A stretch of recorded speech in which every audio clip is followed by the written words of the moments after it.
دوازدەی خاکەلێوە ڕۆژی سەپاندنی کۆماری ئیسلامی بەسەر کۆمەڵگەی ئێراندا.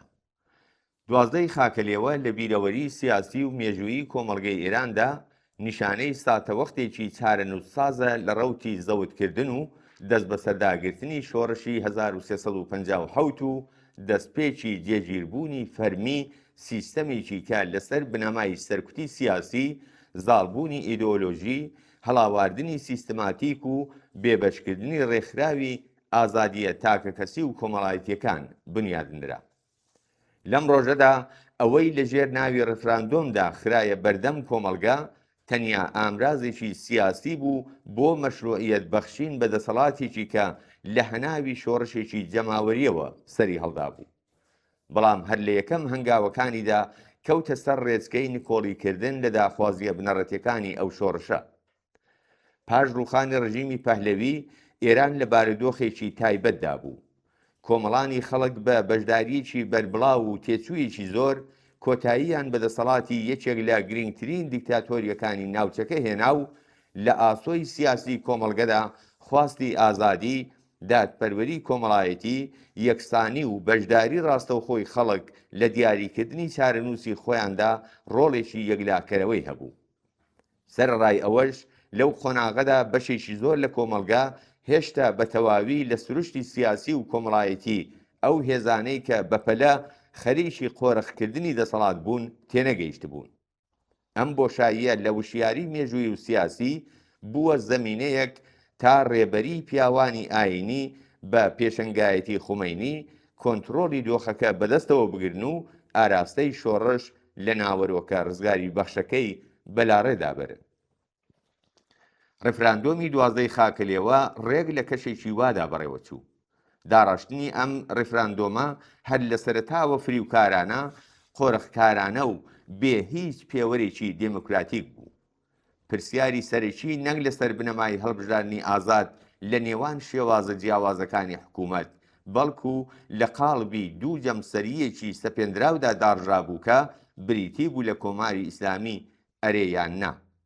لەم چوارچێوەیەدا نە دەرفەتێک بۆ خستنەڕووی بەدی لە سیاسەکانی دیکە هەبوو، نە ئیمکانی دیالۆگ و وتووێژێکی گشتی یەکسان ڕەخسا بوو. بە واتایەکی ورتر خەڵک لە بەردەم هەڵبژاردنێکی ڕاستەقینەدا نەبوون، بەڵکو کەوتنە بەردەم جۆرە ئەندازیاریەکی سیاسی کە ئامانجەکەی بریتی بوو لە گواستنەوەی خێرای دەسەڵات بۆ دیکتاتۆریەکی مەسهەبی. ئەرشی سیاسی ئەم دوو جەمسەر سازیە ڕوون بوو.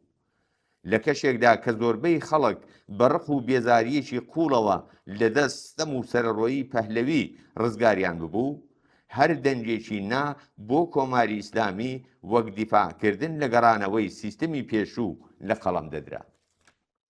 بەم شێوەیە ملیۆنان کەس لەو خەڵکەی کە نەباوەڕیان بە حکوومەتی مەسهەبی هەبوو و نەخوازیاری پاشایەتی بوون، خرانە ناو تەنگەژەیەکی سیاسی و ئەخلاقیەوە.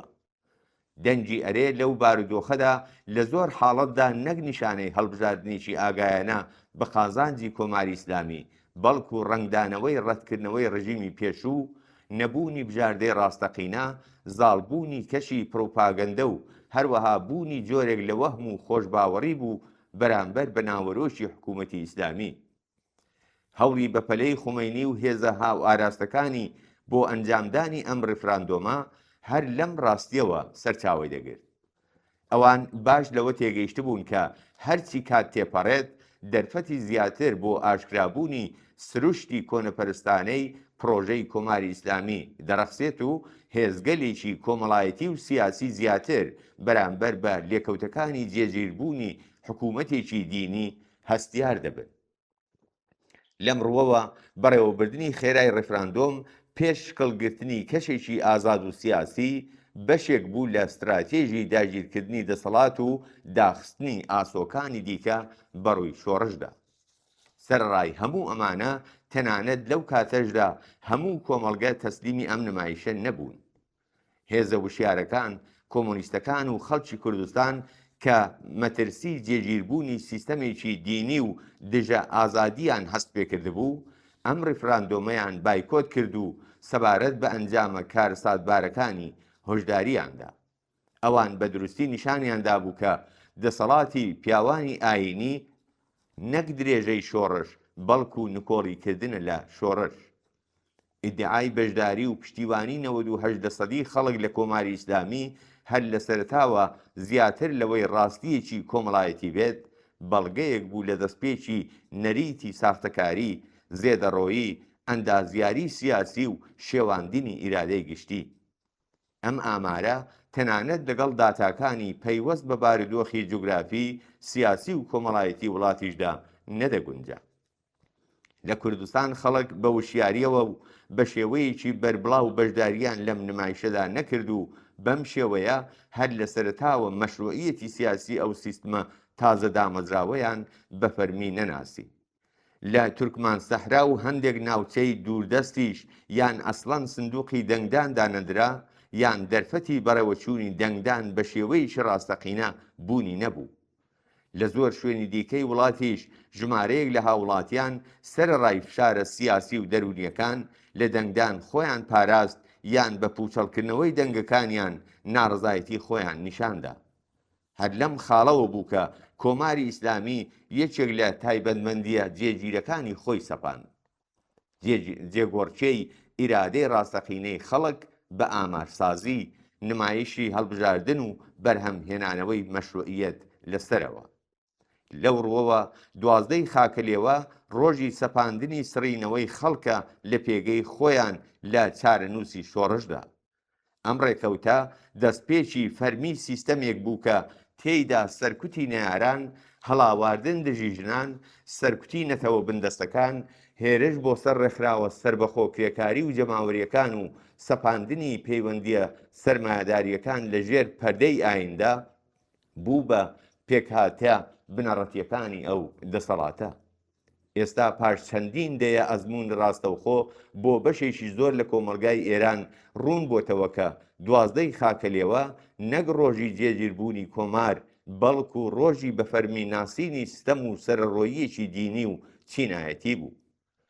ئەمڕۆ ژنان، کرێکاران، مامۆستایان، خانەنشینان، خوێندکاران، گەنجان، بێکاران، نەتەوە بندەستەکان و سەرجەم ئەو چەوساوانەی کە باری قەیران، هەژاری، سەرکوت و هەڵاواردنیان لەسەر شانە زیاتر لە هەر کاتێکی دیکە خۆیان لەگەڵ ئەم سیستمە سیاسیدا یەکلایی کردوێتەوە. ئاخێزە سەرانسەریەکانی دێی ڕابردوو لە بەفرانباری 1396 و خەزەڵوەری 1398ەوە تا بزوتنەوەی شۆڕژگەڕانەی ژن ژیان ئازادی و ناڕزایەتیەکانی بەفرانباری ڕابردوو بەڕوونی نیشانیان داوە کە کۆمەڵگەی ئێران بە دوای ئاسۆیەکی نوێدا دەگەڕێت بۆ گەیشتن بە ئازادی و ڕزگاری. بەڵام خوێندنەوەی سەر لە نوێی 12 خاکەلێوە تەنیا بۆ داوەری لەسەر ڕابردوو نییە، بەڵکو ئەم خوێندنەوەیە هۆشداریەکی سیاسیە بۆ ئەمڕۆژ. ئەزمموی شۆڕشی 1357 نیشانی داکە ڕووخانی دەسەڵاتێکی ستەمکار و سەرڕۆ ئەگەر هاوکات نەبێت لەگەڵ ڕێکخستنی وشیارانە، حزوری سربەخۆی هێزە کۆمەڵایەتیەکان، دروستبوونی دامەزراوەکانی ڕێبەری لە خوارەوە و ڕێگریکردن لە قۆرغکاری دەسەڵات دەتوانێت ڕێگە خۆش بکات بۆ جێگیربوونی شێوازێکی نوێ لە تاوانخوازی. هەر بۆیە وانە سەرێکیەکانی 12 خاکەلێوە ئەوەیە کە هیچ ئاڵوگۆڕێکی ڕزگاری بەخش بەبێ وشیاری بە کۆمەڵ، ڕێکخستنی بەردەوام، بیرەوەری مێژوویی و دوورکەوتنەوە لە وەهم و خۆشباوەڕی بەرامبەر بە هێزە کۆنەپەرست و هەلپەرستەکان ناگاتە ئەنجام. لە ئاوا ڕۆژێکدا جێگای خۆیەتی کە یادی سەرجەم کۆمۆنیستەکان، خەباتکارانی شۆڕژێر، ژنان و پیاوانی پێشەنگ و ئازادی خواز بەرز ڕابگرین کە لە بەرامبەر جێگیربوونی کۆماری ئیسلامیدا ڕاوەستان و بە مەبەستی ڕێگریکردن لە سەقامگیربوونی ئەم دەسەڵاتە دژە مرۆییە، چ لە مەیدانی خەباتدا و چ لە زیندانەکان لە ژێر ئەشکەنجەدا گیانیان بەخت کرد. یادی ئەوان بەشێکە لە هێزی معنەوی و سیاسی خەباتی ئەمڕۆژ.